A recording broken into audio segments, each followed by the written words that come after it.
Yeah, including a big game coming up today. Looking forward to this one. You got which has been a really fun series.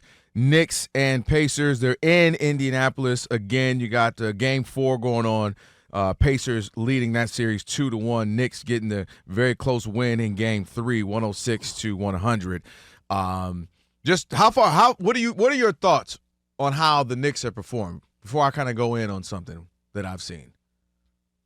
I mean, the only game one, the one that they blew the lead with 14 points with 2:38. That to me, they got a good game in that one. I mean, I know you're going to say they got to be down by 20, but they played great, and their two stars combined for 78 points. They choked it down, but they played great in that game. They should be up 2-1 in this series, but they won't, and they won't win the series. Because that loss will come back to bite them. They can't shake that. I don't care what anybody says. I expect the Pacers to win tonight, be up 3-1, and win this series. And you'll look back and say that was the determining factor. They should be going for a 3-1 lead, and they've played well on the road. But I think as poorly as the Pacers played in the fourth quarter, 5 for 19, 1 for 8 from 3, and they lost by 6 points. Mm-hmm. Like, it took a Herculean performance by Cat for the Knicks to even win that game. That's Big Cat is showing up a few times. El Gato. El Gato. See, Rob G, you didn't know I spoke Spanish. Well, throw Grande up in there. The Big Cat, El Grande. I'm bilingual. Yeah. El Gato. Yeah, but he's big. Grande. Does it sound good or no? No. I mean, you don't say it the way Cat would say it, but it's okay. How would you say it? Stop it, Rob G. How would Cat say it? Stop it. How would Cat say it? Yeah. Don't tell me. He's Dominican. You should know how he says it. How? You haven't heard like the social media of Cat on court. El Gato. Oh my god. Oh my gosh. Oh, okay. That's a foul. Yeah. Yeah, it's El Grande. Wait, not that. Okay, you added a little. What did you add sugar to that? Yeah. Okay. El Gato Grande. What? From New York. This one's for all my bodega boys. You never know what you're gonna get with Cat boys. Bodega? But because he tried. Sometimes he'll get in that like bag. He'll be like, low. "Yeah, we had to do it. I appreciate you, Lisa Salters, for talking in the game. We did it for the bodega boys. I mean, son." You be like, "Oh, okay." The next minute, he'd be like, "I was a foul." You be like, "Cat, what are we doing?" I thought he's from Jersey. But you just hey, you never know what's going on. Shout out to Cat, by the way. Yeah, shout out to Cat, man. Everybody want to be from New York. I get it. Yeah. Shout out to Cat. He's been playing really well, and we started to wonder when would be a series where he would show up and kind of be consistent. And for the most part, he's been able to do that in this series, except for that fourth quarter where they obviously just kept him out. And that's, to me, leads to some of the issues I see with the Knicks. Couple things. Rob, what is it? I've heard of boxers that always got to have their back against the wall. You hear about some people who feel better when they're, we're up against it. And that's what the Knicks feel like. Like they have to be some slugger who has to get punched a few times around and it looks like they're down for the count before they bounce back. And to me, when I look at that, I say, man, this team, I give them credit. They got a lot of fight in them. They're a team that you can never just count as they're out. They're kind of like Joe Frazier, right? Just keep coming at you. Pa, pa, pa, pa, pa. Muhammad Ali, sa, sa, sa, sa. And they just keep coming. But to me, that type of team cannot win a championship. At some point, you have to be the fighter who dictates the fight. This is what this fight is going to be like. This is what I'm bringing tonight. This is where I punch you in the mouth first, and you getting punched all night, and I dominate the fight.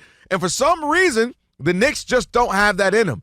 And they come out every night. It's competitive. It's around, both teams playing hard, and then they lose it. Or they got to get down big to then come back. And the only time they really looked that great was a game finally when Jason Tatum was out. A game, I think it was Game 6 with the Celtics, and they dominated that to move on to the next round, to the Eastern Conference Finals.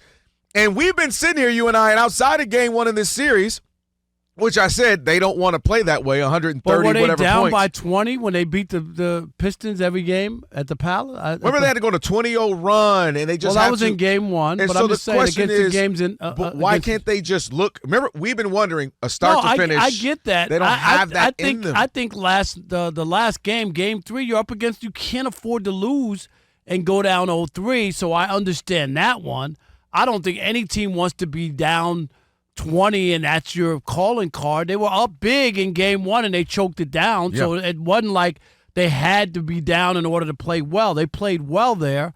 I just think that the team is not as I think they're overachieving is what I'm trying to get at here. They're a team that. But to say that they can't win, I don't know about if they can't win, because you would say a team like the Celtics, how could they win shooting all those threes and losing 2 20-point losses? Now they got knocked out of the series, but they have won a championship. Well, I think that's why they got knocked out of the series, doing too much. Shooting too many threes, not understanding when to make adjustments, when not to. And I think the Knicks, again, they haven't been able to put their finger and handprint on the game consistently. Back-to-back games of where we felt like, oh, the Knicks are playing well. It's always they're scrapping just to fight in the game. And we know we want games to be close. That's not an issue. We've enjoyed those close games, competitive games. I didn't expect that. I wasn't surprised at all that the Pacers lost Game 3. Well, the Pacers are upset because you were up 20. Yeah, but that was in the like first half. In the NBA, up 20, we talk about it every night. Like that. We've been sitting here doing that. Okay, that up 20 in the first half or whatever, it doesn't mean anything. Now, they lost the game. But did you really think the Pacers were going to sweep the Knicks at any point? Oh, no. Right. I told you this is going 6 or 7. That's what I'm saying. So I wasn't shocked is what I'm saying. Like, the Knicks tried to save their season. And they did. But what they're needing, me watching them, they need an everyday punch. Meaning they need a Jamal Crawford off the bench when he was with the Live City Clippers, a guy to come in and just simply say, bruh, you're getting 25, 28 minutes a game, and this is all you do is flat out get buckets. That's what you do to change the pace, because they have so many games where Cat, earlier in the playoffs and rounds, Cat would disappear, and we all come back the next day. Where's Cat at? What's he doing? Or they have where Brunson gets in foul trouble. He can't do anything. And so to me, that's one of the things I'm looking at if I'm designing this team, that next season they got to go out and get a flat-out certified Lou Williams, Jamal Crawford bucket getter, because they just don't have that guy, and they're so Jalen Brunson reliant to kind of keep the pace and keep it going. But that's my thing. When I look at this, and you look at championship teams, I don't see how a championship team can come from a team that always has to be down. Not that that's in the back. We can do that.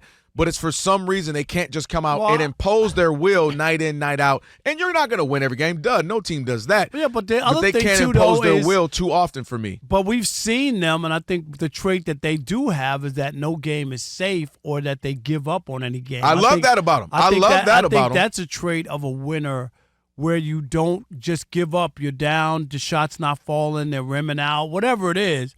And you don't just go, well, we got no shot at this one. Let's worry about it and save our energy for the next week. They don't do that, and that's what I respect and could help them as they go forward.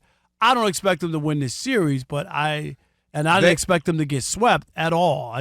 When people were thinking, I get it. The Pacers win 2 games at Madison Square Garden.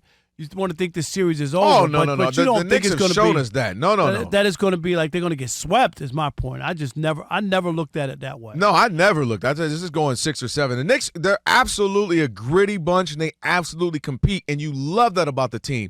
But I'm just looking at it from the next round and trying to win a championship. I just think they don't have that punch enough, and they always they're on the defensive end, and I don't mean defensive. I mean counter. They always have to counter. They're always trying to stay in it. You never feel like they're imposing their will night in, night out. It's always, oh, shoot, we got to get this thing going. Oh, shoot, we're down. And that's, to me, something that they would have to fix as they go into the offseason, is finding that another person. Because you can't have 7 guys and nothing coming off the bench that can score. McBride is not he's not supposed to be that guy. It's not his makeup. The game that they won, they finally Robinson went to the bench. Like Tibbs finally went to the bench.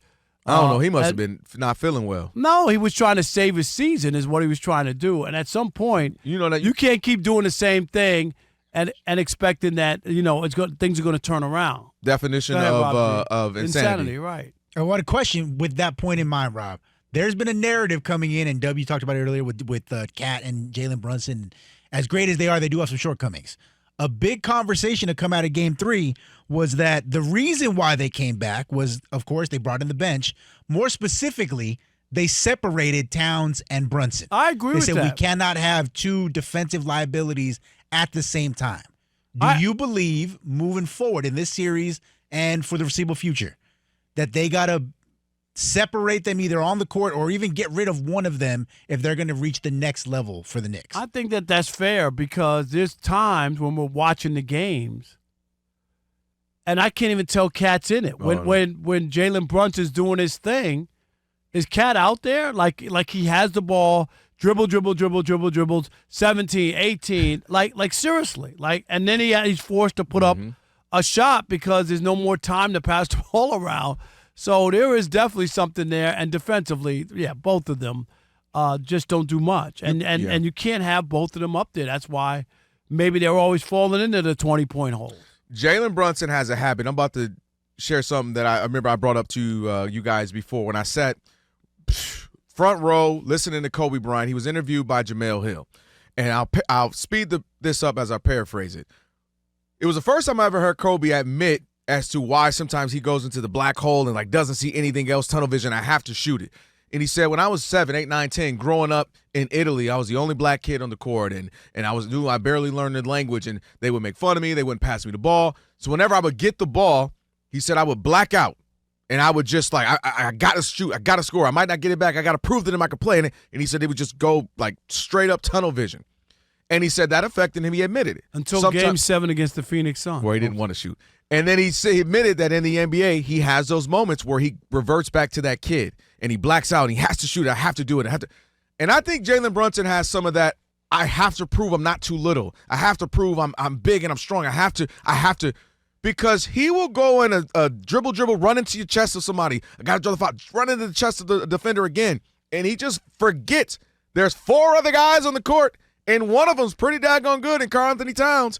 And if Jalen Brunson, to answer Rob G's question, realizes that that's a scary combination for defenses. A pick and roll with him and Karl-Anthony Towns, who is a great pick and pop artist who can knock down threes from all over. But Jalen gets locked into this, I have to do it. I got to prove it. I can do it. I'm not too small. I'm not just. And I think it hurts Cat. And Cat is too okay with being, okay, guess I won't get the ball. And he's not the type to, yo, I'm down low. And so I think this offseason, they have to come to realize they're 2 scary offensive players, and they can be dominant in a pick and roll, pick and pop if they sink in together. Because it's too, oh, he's hot, I'm not. Didn't we see that, though, when Damian Lillard showed up? Everybody thought that was the perfect match. Oh, my God. It's a great example, Rob. That's a great example. Like, oh, my God. Like, how are you going to stop those guys? Like, they're perfect together. And they struggled for the most part, right, when they were together. And then they got better, of course. They talked about over this past summer. They both said, and Damian Lillard said, we didn't utilize each other and depend on each other enough. He talked about how they just kind of – and I think that comes from Damian never really having another real guy. You got to understand you're playing with somebody else. Dude, you got Giannis over there, and Giannis, you got Dame. And I think Karl-Anthony Towns and Jalen, this is their first year together. I think they need to realize, hey, bro, we together really are a scary duo offensively. Now, defensively, we got to leave a lot to be desired. They're looking like LeBron and Luka out there at times. But offensively, they just got, I think, another summer figuring that thing out, and Jalen figuring out ways to get his teammates involved will open up that offense some more. Because when he gets locked in, tunnel vision, it's almost beneficial to the defense in that he's going to take so much time out the clock, dribble, keep trying, up fake. He has a little bit of that in him.